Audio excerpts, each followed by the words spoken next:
guys? Welcome back to another fantastic day here. Look at this view. And just great weather all around today. Not a cloud in the sky. It's 80 degrees. It's finally not raining. As you can see, my car is a little bit dirty. But we're here to make another video. So by the time this video airs, this will be my 1 month review. So we're about a week shy of that right now. But I wanted to take you for a walk around the car just to kind of show you some of the things that I have noticed while owning this car for a month. Now, a lot of you may remember the X3M, how I didn't really like it that much. This car is not that. I love this car. Look at that. It just looks fantastic. It sounds okay. I'm looking at getting exhaust sometime. But just look at what we got going on here. I mean, I love these body lines. So especially like right there, the slope roof, it just looks fantastic. These 20-inch rims look really nice with the red calipers with the dynamic pack. And I just can't get enough views of that. That just looks cool. So I did do my blacked out Audi emblems in the back here, or in the front here, and then in the back here. That's really the only mod per se I've done to the car. There's those. Now let's go inside the car and let's just take a look at what we got going on with this car.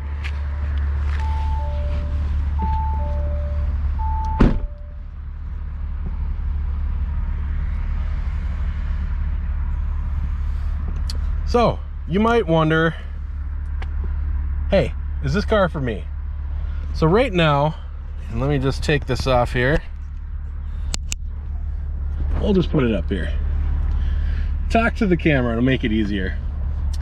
You might be wondering certain things about the car.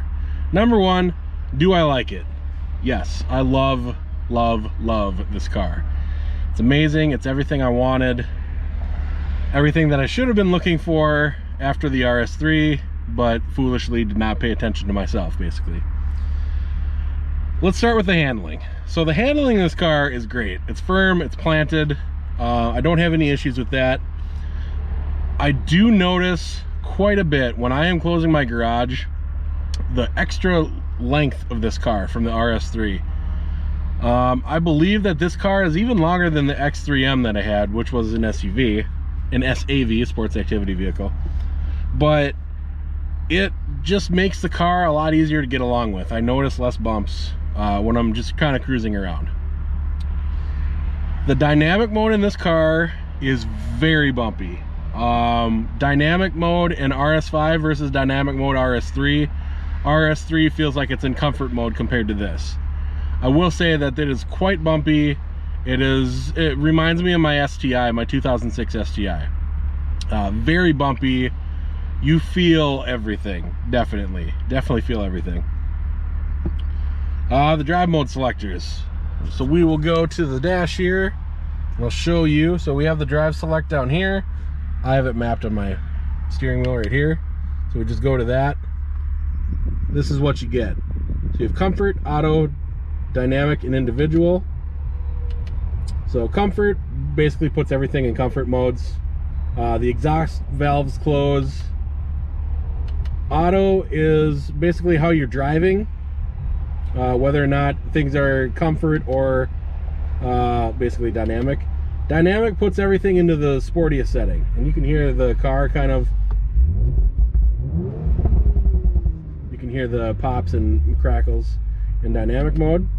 And then in individual mode, you can do whatever you want. So this is what we have for the settings here, and this is what I have.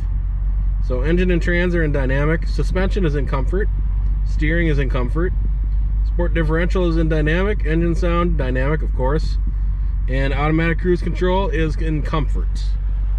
And this is probably what I ride in 98% of the time. Why is that?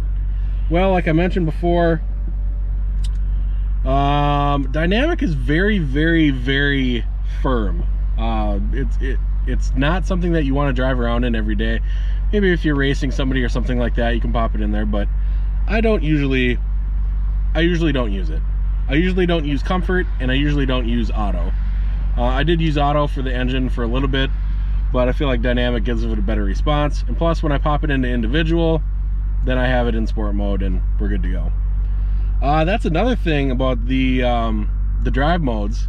So in the RS3, when I did that, I didn't really notice a huge difference. In this, in sport mode, you can actually drive in it. So the extra 8th gear that you get really makes things livable. And I've noticed that the transmission tuning on this is way, way, way different than the RS3. The RS3 seemed like you were always in the wrong gear for whatever kind of driving you were doing. It didn't matter if you were on the highway, in the city, you know, in a 50-mile-an-hour zone, a 30-mile-an-hour zone, a 70-mile-an-hour zone. It didn't matter. It seemed like you were always in the wrong gear. This car, you don't have that. It's awesome. I can actually drive in sport mode, and it makes things a lot more enjoyable. The overall look of the car, like I showed you when I first started the video, the overall look, fantastic. I really love the way this car looks. I have always loved the B9 A5 S5 RS5 look. It just looks great. It sounds pretty good.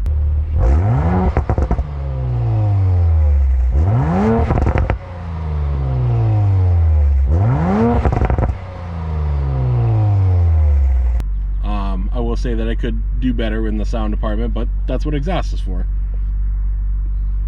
I love the headlight DRLs, and like I showed you in the picture of the front of the car, they just have a good aggressive look to them. They don't look too outlandish, you know, something like the Supra where you got some super long curve like that, but it looks pretty good. I love the back end of this car. The back end, the tail lights, the exhaust, the big oval exhaust, and you got just the general wide body look of the RS5. It looks fantastic. Well, I just can't get enough of it. And then the wheels, oddly enough, the dynamic package wheels look really nice, and I will show you a clip of what each of the wheels look like now.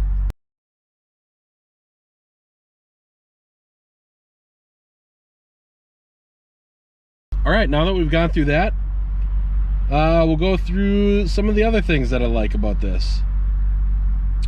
The features. Now, you might say, well, you got rid of the X3M because of the button on the steering wheel. Not necessarily just because of the button on the steering wheel, but I do like to have my music right here. So I can click next on anything and go to it right there on the steering wheel. I don't have to take my head up. I don't have to go away from the steering wheel. I don't have to take my eyes off the road. I really like that. I just love the functionality of this car, the practicality. The Sportback design gives you so much room, and you have so much space to work with that who wouldn't love this car? Who would get a coupe? I mean, if you have an RS5 coupe, drop a comment below and tell me why you didn't buy the Sportback. I'd be curious to know why you wouldn't like that extra functionality.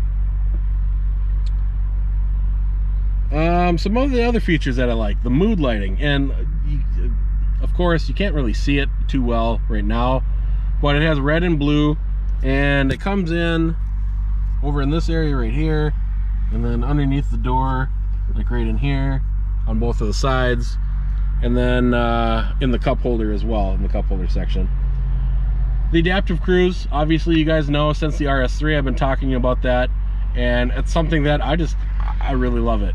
There is one thing I dislike about this adaptive cruise, and that is when you have adaptive cruise going over a corner, it will automatically slow you down. It has a little icon that comes up next to the adaptive cruise logo, and it just shows you slowing down, and then you start slowing down. I don't know how you can turn that off. I don't know if that's something you can turn off. I would turn it off though, because I'm pretty confident in my driving. I don't need that to slow me down. The dynamic package. I don't know anyone who would buy this car without that. The sport exhaust, yes, I mean it's something that I would replace, but I mean it sounds good. when you have the valves open.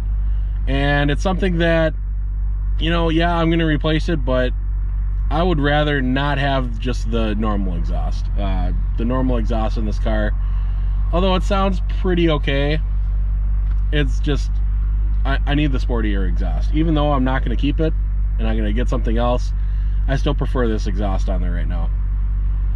You also get the drive mode selectors with the dynamic package. So the magnetic ride control in each of the different settings. So I have not driven one that doesn't have that, so I don't know what it would feel like without that. But I can imagine it would be a pretty firm ride, and probably like it is in dynamic mode all the time, which I wouldn't like. Like I said, it gets you the sport exhaust, the red calipers, and the different ride modes.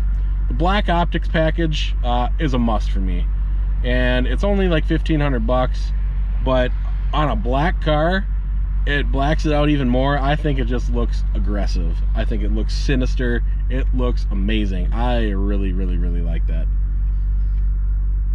The wireless charging. I love that my phone actually fits in there. Now, I've shown you guys that enough times in this car, so I don't need to go through that right now. But I have a Note 10 Plus from Samsung, and it doesn't fit in every single charger. Like in my RS3, it wouldn't fit. I had to take the phone case off to make it fit. This, I can leave the phone case on, it charges just fine. And you have a little pass-through here of air, so that there's actually air that goes in there. In the RS3, it closed completely. So either you left it open to charge your phone, or you put something else in there. I put my sunglasses in there because I couldn't really use it.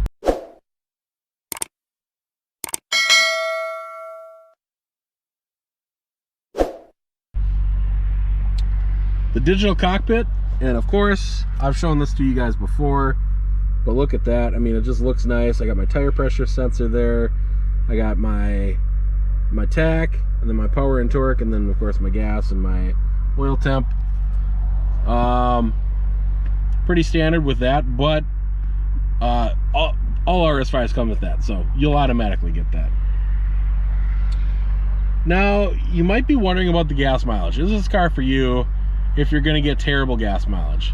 Right now, I get about 23 mixed, so it's not terrible, but it's not great either. To some people, that might be really low. Like if you're coming from a hybrid or something like that, 23 mixed might not be enough.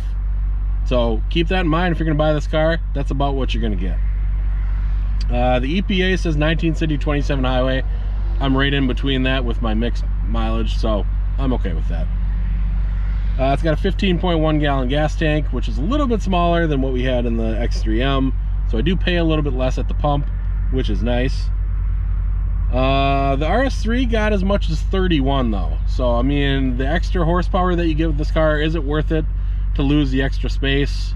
I don't know. That's up to you guys to decide.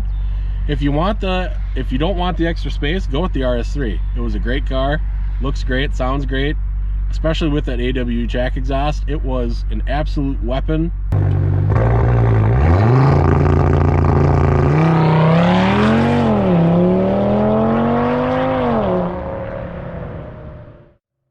And I love that car, and probably shouldn't have gotten rid of it for the X3M, but I did, so you know, it is what it is. The price on this car, the price is considerably higher than the RS3, so I would say probably about 18K higher. I paid 74K for this one, and I got a pretty good deal. Right now on Auto Trader, you can snag them up for as low as 72-ish, in that range, but that's not with all the options that this one has. So I don't know if I'd want to do that or not. Do you want to forego options to just get a car now? Yeah, it is what it is. Some people would say yes, some people would say no. Yeah. The color, Mythos Black again. My last, I don't even know how many cars have been black. My WRX was black, my STI was black. I got a gray RS3, an auto gray RS3, and then I went back to black STI Type RA. Then I got a black RS3, then I got a black X3M Competition, then I got a black RS5. It just always seems to happen that I get black. I didn't want to get a black one. I wanted to get a blue one. Navarro Blue was my first choice. I did not want to get red. because I am not a red car person. So I did have a shot at getting a turbo blue one, which is the color actually for the new model style RS5s, but the deal didn't work out. That one didn't have adaptive cruise either, so I'm kind of glad that didn't work out. Would I buy this car again? Absolutely. And I want to make sure you guys know, absolutely, you will not be disappointed if you buy this car. So coming from my RS3, this car has everything that I want. It has the good functionality of the car, for the radio, for basic driving, and then it has the space that you also need that you don't get in the RS3. Have I had any problems with it? So far, no, I haven't. You know, knock on driving wheel. But it has been only a month, so it's kind of too early to tell whether or not I'd have issues or not. I have had one small thing, and that is my passenger window, and I'll roll it up so you can see. I get this streak mark on it, kind of, and you can't really see it, but I don't know what it is. It just happened in the summer. It's annoying, but that's really the only issue I've had, is a grease spot on the window. So I can live with that. That's fine. I'm fine with that. I do have a little bit spongy brakes right now. I think my rotors need to be replaced. Maybe the previous owner took this to the track a lot or something like that, but they might need to be replaced probably in the next 20,000 miles. But other than that, it's been a fantastic car. I love it. I love it. I love it. I love it. So if you guys are looking, definitely take a look. Porsche Downtown Chicago, where I got this from, was very, very, very good in dealing with. They were very responsive. They didn't play any games. I knew the price going in. I knew the financing going in. I knew everything about the car basically when I was going in to get it. So Nicalette helped me out. She did a very good job, very responsive, and I definitely appreciate her help. And you know, even just bringing my stuff to the car, because I had to park a little bit further away, which she didn't have to do, but it was much appreciated, especially when, you know, you're in a town that you don't know and you're bringing stuff over. You don't know if, you know, somebody's going to go steal all your stuff while you're going from car to car. But no, she did a great job in helping me out, and thank you very much. I definitely appreciate that. The next thing, I wanted to call out some special people, people that have made this channel a little bit better and a little bit more enjoyable for myself. My two nephews, Connor and Owen, thank you very much. I know you guys watch the channel, and I know you guys like being called out on YouTube, so thank you guys very much for watching the channel. I also want to call out my nieces, Haley, Chrissy, and Abby. Thank you for subscribing to the channel. I definitely appreciate the help in getting subscribers. And I would also like to call out my very first subscriber, Connor, my buddy's kid. He avidly watches the channel. He is always asking me when the next video is coming up. So Connor, thank you. I appreciate everything that you've done for the channel, and I definitely look forward to, you know, maybe having you on the channel someday. So thank you very much. I appreciate you. I appreciate everyone. Honestly, everyone that has commented on the videos, everyone that's taken a look at the videos and commented saying, you know, what you like, what you dislike. I appreciate you guys. Thank you so much. I'm on my push for 1,000 subscribers. So if you could, push the subscribe button, push the like button on the videos, and I will catch you guys next time. Boom.